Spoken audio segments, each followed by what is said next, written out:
নমস্কাৰ, মোৰ নাম শ্ৰী নয়নিকা ৰাজখোৱা।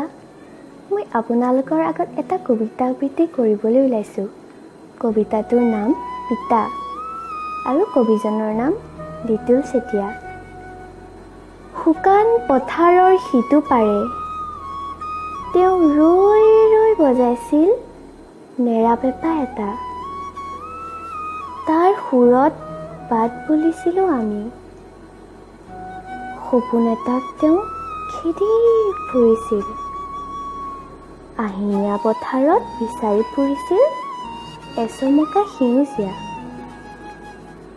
বেলিটো উঠাৰ আগতেই তেওঁ আৰম্ভ কৰিছিল দিনটো। বেলিটো ডুবাৰ পিছতো তেওঁৰ বাবে ৰৈ আছিল আন এটা দিন।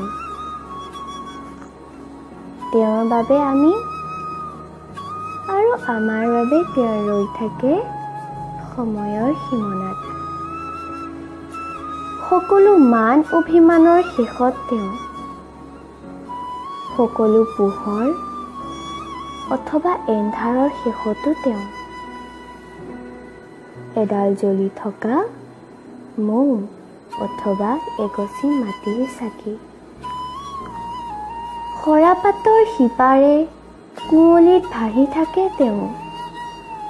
বুকুত বাজি থাকে গুণ গুণ প্ৰাণৰ সুহুৰি। কোনোদিনে তেওঁক বিদায় জনাব নোৱাৰি, মুচি পেলাব নোৱাৰি বাখৰুৱাৰ স্মৃতি। মাথো সজাই ৰাখিব পাৰি সোঁৱৰণিৰ সাঁচতীয়া কোঠাত। সুখৰ দুখৰ দিনত কঢ়িয়াই লৈ ফুৰিব পাৰি আঘোণ আঘোণ লগা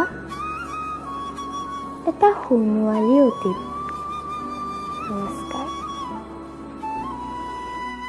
নমস্কাৰ, মোৰ নাম শ্ৰী নয়নিকা ৰাজখোৱা। মই আপোনালোকৰ আগত এটা কবিতা আবৃত্তি কৰিবলৈ ওলাইছোঁ।